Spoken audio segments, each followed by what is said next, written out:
Enquête sur les ovnis, voyage aux frontières de la science, avec une préface de Jacques Benveniste, qui, comme vous, a eu à subir quelques fous dans de la communauté scientifique. Alors chez Albin Michel, il faut que je vous présente quand même, parce que ça donnera plus de sérieux, peut-être plus de poids à vos affirmations. Vous avez 53 ans, vous êtes diplômé de l'École nationale d'aéronautique de Paris. En 64, je crois que vous étiez ingénieur d'essai de fusée à poudre à la Société européenne de propulsion, donc la CEP. Ensuite, vous êtes entré au CNRS en 65, vous y êtes toujours. Vous êtes directeur de recherche, donc vous êtes un homme on ne peut plus sérieux. Et vous enquêtez sur les ovnis, et vous vous apercevez qu'il y a en France des blocages absolument terribles pour qu'on n'en parle jamais. Y compris, au passage, vous accrochez un groupe qui est supposé justement enquêter sur les ovnis de manière officielle et que vous n'avez pas l'air de porter dans votre cœur. Si vous voulez, il y a une chose, vous avez vu un petit peu l'actualité, c'est que le sujet OVNI, il est toujours présent. L'année dernière, il y avait des revues qui avaient publié des articles où on voyait que sont les ovnis devenus. Le sujet avait disparu finalement des premières pages des journaux, ça n'intéressait plus personne. Et puis depuis le mois de novembre 89, on a assisté à une vague tout à fait étonnante en Belgique, où il y a eu plus de 800 observations. Une enquête, un week-end précis, même voilà, toute la Belgique mobilisée. Il y a eu une observation, par exemple, ça a démarré le 29 novembre, il y avait 30 groupes de témoins, dont 3 patrouilles de gendarmerie, un douanier. Bon, parmi les témoins, vous avez des professeurs d'université, mais ils décrivent un peu tous la même chose. Alors, prenez par exemple ce qui se dit actuellement dans la presse française sur l'interprétation de ce phénomène. On entre dans un moment assez intéressant parce que, étant donné la coïncidence entre les témoignages des différentes personnes, on ne peut plus parler de fantasmes, on ne peut plus parler d'hallucinations, on est obligé de parler d'objets. Alors pour donner une interprétation en termes d'objets, on invoque, si vous voulez, un peu comme un exorcisme, cet objet-là. Est-ce qu'on peut le présenter un petit peu oui, à la caméra? La caméra repère bien. Disons qu'on a peut-être vu un petit peu cet objet-là dans la presse. C'est le F-117A. C'est le tout dernier avion. L'avion furtif. Alors là, j'ai reconstitué une maquette donc, de cet objet-là. On le voit en plan comme ceci. C'est un avion avec une forte flèche qui pèse 24 tonnes. Et dans la presse, on parle de cet appareil comme étant responsable des observations. Or, avec 17 tonnes de poussée et 24 tonnes de poids, je doute fort que cet appareil puisse voler à moins de 350 km/h, et surtout sans bruit. Et dans les documents techniques sérieux dont on dispose, il est dit que malgré sa poussée importante, il fait autant de bruit qu'un petit biréacteur d'affaires. Donc, vous voyez, là, il y a simplement une distorsion entre une réalité technique et l'interprétation qu'on en donne. Donc, il a dit il échappe au radar.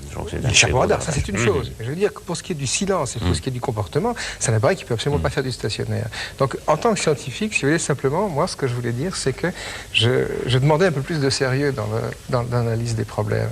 Et en 15 années, j'ai réfléchi à cette question du mieux que je pouvais, sur différents plans, sur le plan de la mécanique des fluides, en me demandant si on pouvait voler à grande vitesse, à vitesse supersonique sans faire de bang, sur le plan de la cosmologie théorique, des théories relativistes, pour savoir si on pouvait aller d'une étoile à l'autre. Et j'ai donné dans ce livre la conclusion de mon enquête. Alors justement, j'en parlais tout à l'heure, il y a quand même eu un groupe très officiel qui s'est monté avec des spécialistes en 77, je crois, le groupe d'études sur les ovnis, qui est chargé justement de collecter toutes les informations pour essayer de voir, démêler le vrai du faux. Et vous avez l'air de penser que ces gens-là font tout au contraire pour essayer de freiner la manifestation de la vérité. Ben, disons que le résultat n'a pas été à la hauteur de ce qu'on pouvait en espérer. En particulier, il y avait un groupe de sages, de 7 sages, qui étaient censés chapeauter ce travail-là. Et ce groupe a été dissous en décembre 88 sans avoir rendu de rapport final. C'est-à-dire que là, il y a quelque chose qui, déontologiquement, est assez surprenant, quoi. Alors, vous pensez qu'il y a une pression et qui viendrait d'où? Est-ce qu'il y a un lobby, des militaires, des politiques, des scientifiques, de tous ensemble réunis pour que jamais on ne puisse parler des ovnis? Ben, si vous voulez, moi je me suis beaucoup posé cette question-là parce que c'est la question centrale. Pourquoi est-ce qu'il y a tellement de difficultés sur un sujet pareil? Pourquoi est-ce qu'on ne peut pas avoir de table ronde? Pourquoi on ne peut pas avoir de colloque sur le sujet? Pourquoi est-ce que les scientifiques ne peuvent pas se réunir? Pourquoi est-ce qu'on ne peut pas créer au sein du CNRS un groupe de réflexion serein pour étudier une chose comme celle-là? Et l'interprétation que j'en donne, c'est que finalement, Que ce soit un individu, une société, c'est un système organisé de croyances. Et vous-même, moi-même, on est des systèmes organisés de croyances. Mais vous, par exemple, vous y croyiez au début aux ovnis, et c'est peut-être parce que vous croyez aux ovnis que vous voulez absolument avoir la manifestation de votre croyance, la confirmation? Non, le mot croire n'est pas une attitude scientifique. Vous voyez? Moi, je crois que le sujet est intéressant. Maintenant, le mot « croyez-vous ou ne croyez pas aux ovnis », c'est pas une question à poser à un scientifique. Un scientifique, c'est quelqu'un qui mesure, c'est quelqu'un qui calcule, c'est quelqu'un qui simule. Mais il faut le voir comme un juge qui instruit un dossier. Je reformule ma question. Oui. Au vu de vos observations, de votre travail depuis maintenant près de 20 ans, est-ce que vous pensez que les ovnis existent? Et je pense qu'il y a une fourchette de possibles et que cette fourchette de possibles doit être examinée. Et si vous voulez, moi, une réponse claire, je dirais que la possibilité d'incursion extraterrestre n'est pas à exclure. Voilà. Alors, il y a dans votre livre, justement, un cas qui est très troublant, qui n'est pas très éloigné de nous. C'est le cas de Trans-en-Provence. Parlez-nous de ce qui s'est passé à Trans-en-Provence. Eh bien, Trans-en-Provence, ça remonte à 8 ou 9 ans. Il y a un témoin qui est un retraité italien qui a vu un objet, enfin qui dit avoir vu un objet percuter le sol de son jardin et qui après s'est envolé. Bon, une enquête a été faite à la suite d'indiscrétion de sa femme, d'ailleurs, qui a prévenu une voisine dont le mari était gendarme. Donc visiblement, c'était pas quelqu'un qui cherchait à se absolument mousser, pas. Hein, il n'a pas fait de livre, il n'a pas créé de secte, ni quoi que ce soit. C'est vraiment le témoin fiable. Bon. Alors cette maquette n'est pas tout à fait conforme. Hein. C'est pas tout à fait ça. Ça non.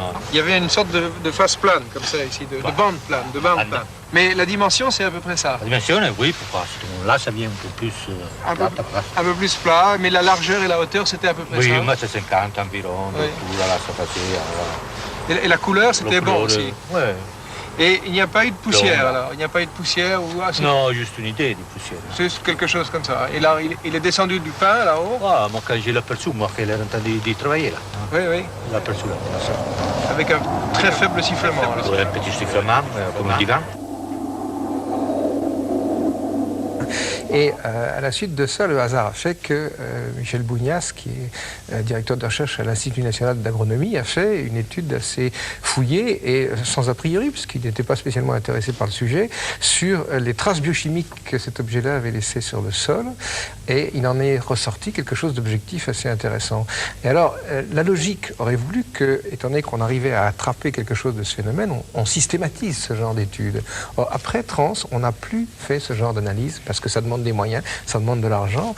Et s'il y a une chose qui devrait être faite actuellement, c'est bien de rendre ça opérationnel, d'être capable de réagir en temps réel sur une chose. Et quand vous dites que c'était, il y avait une vraie observation, c'est-à-dire qu'on a observé que beaucoup plus tard, il y avait toutes les plantes de l'endroit où s'était posée la soucoupe, entre guillemets, avaient observé un déficit en carotène, en chlorophylle. Mais ça ne se voyait pas le nu, c'est ça qui est intéressant. Et ceci dit, on est retourné avec Bougnas il y a 3 mois sur les lieux. Vous avez la masse de végétation et vous avez la trace de 2,50 m où la végétation est 7 à 8 fois plus maigrichonne. Et il ne peut pas y avoir d'autres explications Mais il faudrait les chercher, on ne les cherche pas. Je veux dire, la recherche, c'est comme, vous avez un procès. Imaginez un juge d'instruction qui dit « je n'ai pas de moyens, je n'ai pas d'argent, je n'ai personne ». Comment instruire un procès? Si on ne l'instruit pas, on ne pourra jamais faire un jugement valable. Et vous avez l'air de penser que les politiques eux-mêmes, dont vous dites qu'ils sont maîtres en désinformation, font tout pour bloquer. Mais pour quelles raisons? Si vous voulez, je crois qu'il faudrait prendre un petit peu le contre-pied de cette chose-là. Je pense qu'actuellement, il y a suffisamment de choses qui ont été faites et les compétences des gens sont suffisamment claires. On devrait créer, à l'intérieur du CNRS, un groupe d'études des ovnis. On devrait pouvoir faire une chose pareille. Ça n'a rien de choquant, ça n'a rien d'indécent. Voilà, en tout cas, si vous adhérez à la thèse de Jean-Pierre Petit, vous pouvez d'abord lui écrire, signer une pétition même pour qu'il ait droit à l'intérieur du CNRS de monter cette équipe, et puis lire son livre, Enquête sur les ovnis, chez Albin Michel. Il avait fait ça aussi, il n'y a pas très longtemps, à destination plutôt des enfants, ou même, disons, Non, c'est plutôt... Pour tout le monde. Pour tout le monde. En tout cas, c'est une bande dessinée assez claire, qui s'appelle le Mur du silence, ça dit bien ce que ça veut dire. Et puis, une autre petite bande dessinée, puisque c'est un homme qui est passionné. Pour un débat aussi sérieux, évidemment, des débatteurs sérieux. Alors, je vous les présente, mes invités. C'est Pierre Couturier, ici présent. Il est président de l'Observatoire de Paris. À ses côtés, Charles Frankel. Il est géologue planétaire, il est spécialiste de Mars. Il est auteur d'un bouquin formidable qui s'appelait La vie sur Mars.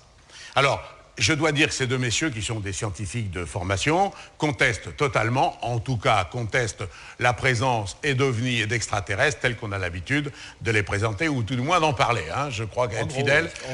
En gros. Alors après, mes invités sur ma droite, j'ai François Louange. Il est consultant au Centre national d'études spatiales. On peut dire que vous êtes le spécialiste français de l'étude des photographies des phénomènes spatiaux inexpliqués. Inexpliqués, mais pas inexplicables. À vos côtés, Gildas Bourdet, qui est un auteur qui a écrit de nombreux livres. Il est un ufologue passionné. Il nous parlera de son dernier bouquin qui s'appelle... OVNI, la levée progressive du secret. Voilà, il a une théorie très appuyée, très argumentée. À ses côtés, alors le directeur de recherche au CNRS, c'est Jean-Pierre Petit. Et il est connu pour être le plus grand observateur français des ovnis. Et il est d'ailleurs auteur de plusieurs livres sur le sujet, dont le dernier, parlez-nous-en. OVNI et armes secrètes américaines. Et qui est un bouquin incroyable et qui est formidable. Je l'ai lu et il est formidable. Voilà. Alors, merci d'abord d'avoir accepté de venir débattre sur ce sujet, qui est un sujet passionné, et j'espère que vous allez nous le rendre passionnant. Il existe donc maintenant deux rapports qui ont été connus. Un s'appelle le rapport Cometa, l'autre s'appelle le rapport Sturrock. Alors, je voudrais, monsieur Louange, que vous me parliez d'abord du rapport Cometa. Qu'est-ce que c'est que ce rapport? Qui l'a fait et qu'est-ce qu'il en conclut? Le rapport Cometa est un rapport qui a été fait par un certain nombre de Français qui ont pour caractéristique d'être des anciens de l'IHEDN, l'Institut des hautes études de défense nationale, et qui ont compilé un certain nombre d'articles sur des faits, sur des témoignages et sur des considérations de pilotes, etc., concernant les ovnis, et qui ont fait un petit peu une étude de ce à quoi ils pensent qu'il faille se préparer si réellement devait s'avérer qu'il s'agisse de visiteurs extraterrestres. Et entre parenthèses, un rapport qui a été remis aux autorités politiques il y a un an, à la fois au président et au Premier ministre de l'époque, et qui concluait, il existe, parce que, bon, j'ai vu les conclusions, peut-être vous l'avez vu, vous aussi, monsieur Bourdet, Voilà, le voilà. Les choses de manière très carrée, ils disent, oui, nous pensons qu'il y a des ovnis, nous pensons que c'est probablement extraterrestre, et nous pensons, disent-ils, que c'est très secret aux États-Unis et que ça pose un problème. Alors, la composition de ces personnes qui ont fait le rapport, c'est des gens... Ce sont des gens d'un certain âge, mais qui ne sont pas des croulants. Et alors... c'est des amiraux, des généraux, des ingénieurs. Des ingénieurs généraux de l'armement, des anciens polytechniques. Il y a un ancien major de l'X. Ça fait quand même une assez jolie brochette qui a un certain poids. Et alors, il y a eu un autre rapport qui a donné naissance à un livre. On l'appelle le rapport Sturrock. Ça aussi, vous pouvez nous en parler en deux mots. C'est à l'origine M. Rockefeller, je crois, qui a financé cette opération. Tout à fait. M. Rockefeller, qui finance des tas d'opérations dans le domaine artistique et scientifique, a voulu en avoir le cœur net. Pourquoi les scientifiques ne peuvent-ils pas dialoguer avec les gens qui s'occupent d'OVNI? Donc il s'est payé son propre petit congrès privé à New York dans sa maison, avec un certain nombre de scientifiques venant de différents horizons. Et dont 4 Français, je crois. Dont 3 Français, dont je faisais partie parmi les scientifiques, et le chercheur, l'ingénieur du CNES qui est chargé de collecter les informations sur les ovnis en France. Et puis, donc, le but était de voir quelle serait l'opinion de ces gens-là pour faire suite à ce qui s'était fait 30 ans plus tôt aux États-Unis, sous le nom de rapport Condon, où il avait été dit en gros, aucun intérêt, il n'y a rien à voir, il n'y a aucun intérêt pour la science à se pencher là-dessus. Là, les scientifiques ont beaucoup travaillé avec les autres et sont arrivés à une conclusion légèrement différente qui dit, nous n'avons pas encore nécessairement la preuve qu'il existe des événements inconnus et encore moins extraterrestres, mais nous pensons que la science a vraiment tout à gagner à se pencher sur cette histoire-là. Alors, monsieur Jean-Pierre Petit, vous, de votre côté, bon, vous aussi, vous avez une position aujourd'hui qui est tranchée. Je vais essayer de vous résumer l'histoire OVNI au niveau international, à travers une image. Imaginez que les avions n'existent pas. On est sur une histoire terrestre parallèle. En Europe, aux États-Unis, les avions n'existent pas. Mais il y a un pays mystérieux qui fait survoler les avions au-dessus de l'Europe, etc. Alors, qu'est-ce qui se passe? Au bout de 50 ans, les Français ont créé des organismes comme le GEPA, comme le CEPRA, et puis ils ont des empreintes des pneus. Ils connaissent exactement la distance qui existe entre les deux roues.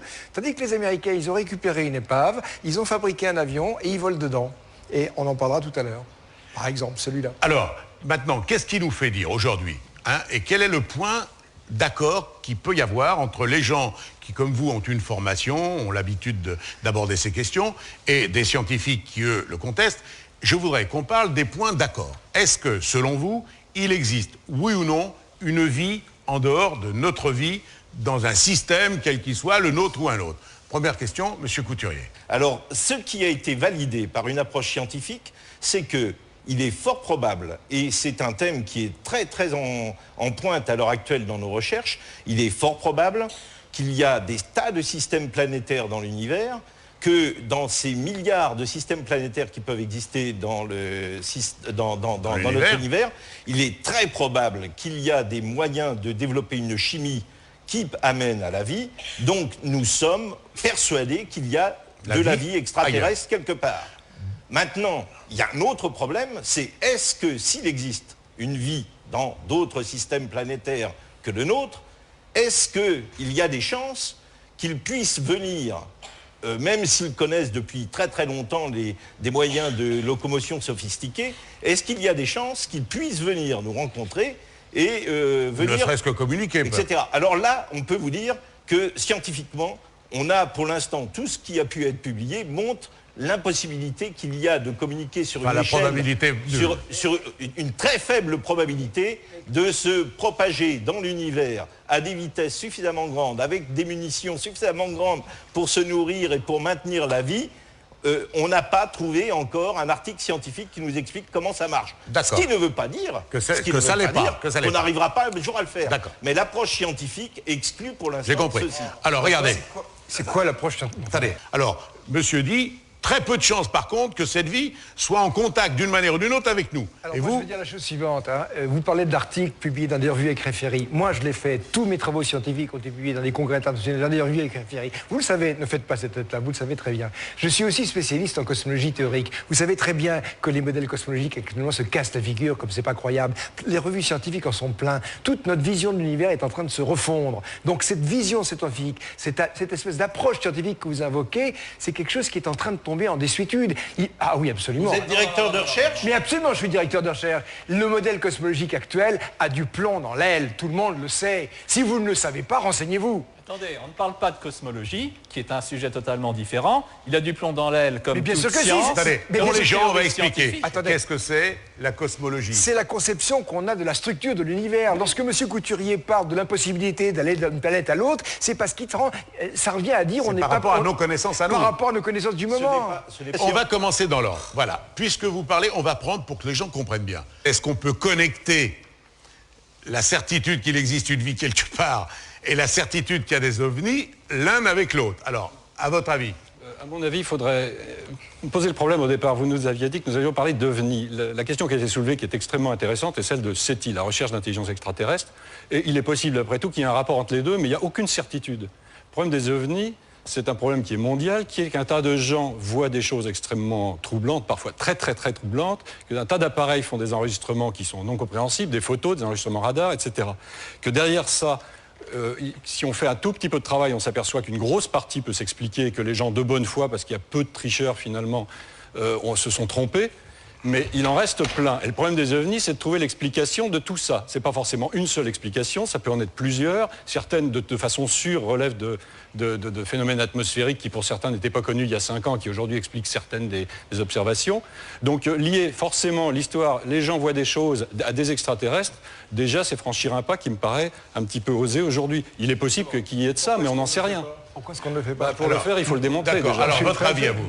Alors, je comprends très bien ce point de vue-là, mais je pense... Je ne le partage pas, non, parce que j'ai quand même étudié pas mal un certain nombre de choses, notamment toute cette histoire secrète des ovnis aux États-Unis.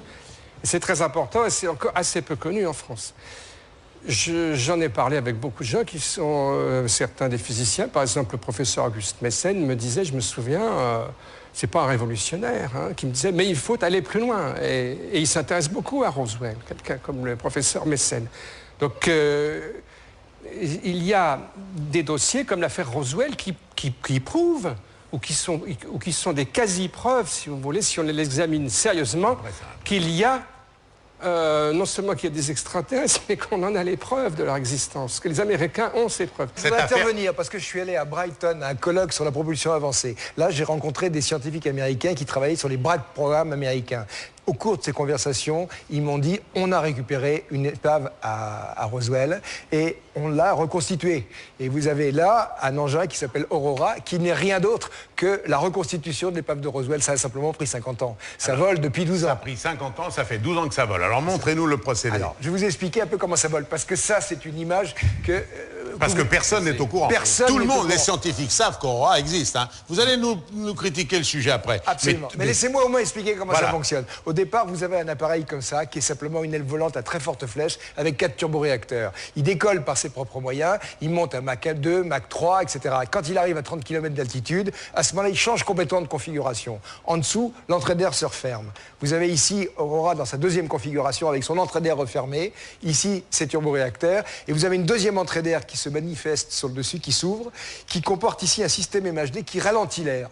Et justement, là est l'idée complètement extraordinaire, c'est qu'on a de l'air qui déboule à 10 000 km/h et on le ralentit sans l'échauffer. Ce qui permet de faire fonctionner cette machine avec des turboréacteurs conventionnels. Non, voilà. Ce qui est extraordinaire. Mais parce qu'il faut dire aux gens que normalement, à ces vitesses-là, on atteint des échauffements tels de l'air que plus aucun moteur, un moteur atmosphérique peut plus fonctionner. Et avec ce système-là, on peut ralentir l'air sans l'échauffer, on fabrique l'électricité, et qu'est-ce qu'on fait de l'électricité? On s'en sert pour augmenter la vitesse d'éjection à l'arrière de l'appareil. Alors, ensuite, on dit, que ça, c'est exactement la réplique de l'épave qui a été retrouvée à Rockwell, qui a été reconstituée par des ingénieurs. Est-ce que ça existe maintenant pour le compte de l'armée américaine? Les Américains me l'ont dit. Et ces appareils... Quels Américains vous ont dit ça? Pardon, je voudrais intervenir à un point.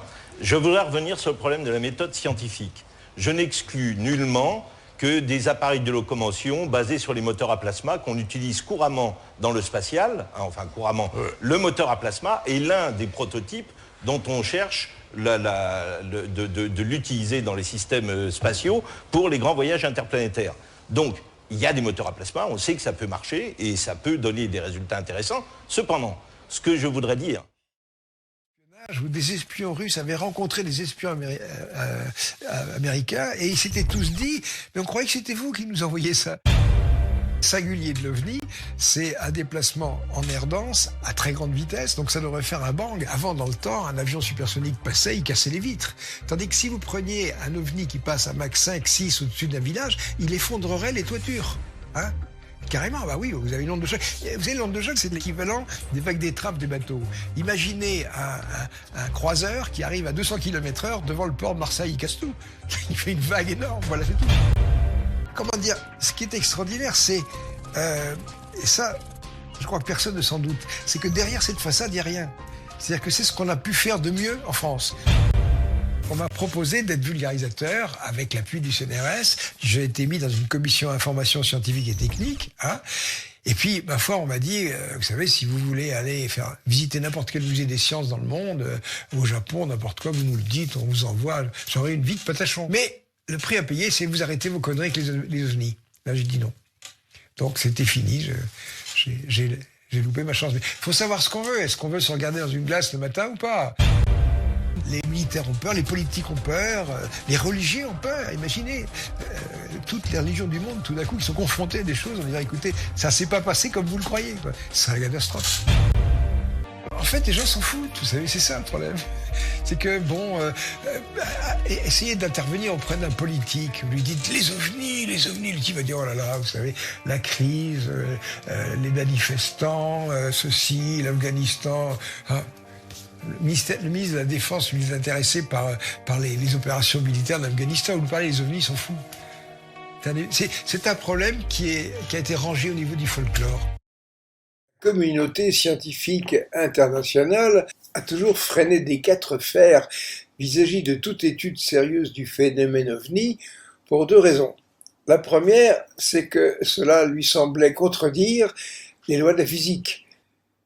Des témoins disaient voir se déplacer devant eux des objets croisant à une vitesse évidemment supersonique et sans bruit.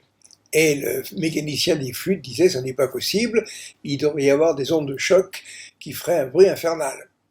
Donc ces objets n'existent pas. Second argument contre l'idée que nous puissions être visités par des êtres issus d'un autre système, les temps de voyage. La plus proche étoile est à 4 années-lumière de chez nous. Donc, à une vitesse du 10e de la vitesse de la lumière, il faudrait 40 années pour l'aller et 40 pour le retour. Ceci étant, les observations astronomiques des 10 dernières années ont montré que nous devrions nous attendre au bas mot à ce que se trouve dans notre seule galaxie 1 million de systèmes stellaires dans laquelle une des planètes est susceptible d'abriter une vie organisée, voire une forme de vie intelligente et développée. Aujourd'hui, pour un scientifique, il n'est plus raisonnable de penser que nous sommes les seuls êtres vivants dans tout le cosmos. Donc la position est la suivante. Oui, il y a la vie ailleurs, il y en a même dans énormément de systèmes, mais ils sont très loin et ils ne peuvent pas venir nous embêter. À cela, j'amènerai les éléments suivants. Il existe une technologie qui s'appelle la magnéto-hydrodynamique ou la MHD, qui consiste à agir sur les gaz ionisés à l'aide de forces électromagnétiques. Nous avons fait beaucoup de travaux en France dans ce domaine dès la fin des années 60 et jusqu'à la fin des années 80. Non seulement sur le plan expérimental, mais également sur le plan théorique, et on a montré qu'on pouvait effectivement empêcher les ondes de choc de se former grâce à ces forces électromagnétiques. Ce sont les Russes qui ont fourni la confirmation expérimentale de ces idées en faisant voler des missiles Mach 10 en air dense ou des planeurs hypersoniques à Mach 30 dans la haute atmosphère. Et ça, sans la MHD, c'est pas possible. Donc ces engins-là se débrouillent nécessairement pour éviter les ondes de choc. Sinon, l'énorme accroissement de température derrière ces ondes de choc les volatiliserait. Ainsi, l'argument numéro 1 des scientifiques contre l'interprétation des ovnis en tant que véhicules ne tient plus. Ça, ce sont pour les évolutions dans l'atmosphère, mais quid des voyages interstellaires? Eh bien, figurez-vous qu'avec des décennies de travaux, nous avons pu mettre au point un nouveau modèle cosmologique qu'on a appelé le modèle Janus. Vous ne le savez peut-être pas, mais la cosmologie est dans une crise épouvantable depuis 1970. On a essayé de rafistoler le modèle avec des objets comme la matière sombre, l'énergie noire.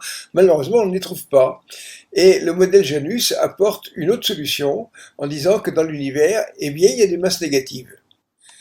Tout cela a été publié dans des revues de haut niveau et ça marche très très bien. Ça répond à tous les problèmes, ça apporte une douzaine de confirmations observationnelles. Ces masses négatives sont en fait de l'antimatière de masse négative. Alors ça accélère l'expansion cosmique, ça confine les galaxies, etc. Mais il y a un aspect tout à fait particulier. Si un véhicule possède une masse négative, eh bien pour aller d'un point A à un point B, les distances deviennent 100 fois plus courtes et la vitesse de la lumière, qui est celle des photons d'énergie négative, est 10 fois plus élevée. Donc on gagne un facteur 1000 sur les temps de voyage. Donc les voyages interstellaires deviennent non impossibles. Si un véhicule parvient à inverser sa masse, eh bien à ce moment-là, il envoie des photons d'énergie négative et on ne les voit plus. Ce qui fait qu'il disparaît. Puis s'il inverse sa masse à nouveau, eh bien il réapparaît. L'astrophysicien Avi Loeb vient de créer ce projet Galileo. Eh bien, avec mon équipe, on est tout à fait prêt à lui amener ses travaux en montrant qu'avec la science d'aujourd'hui, on commence à avoir une petite accroche sur le phénomène OVNI. Si vous voulez mon opinion, parmi ceux qui nous visitent, il y en a certainement qui n'ont que quelques centaines d'années d'avance sur nous. Et nous sommes très près de comprendre comment ça marche et de rentrer dans le club interstellaire. Et c'est la raison pour laquelle ils nous rendent visite.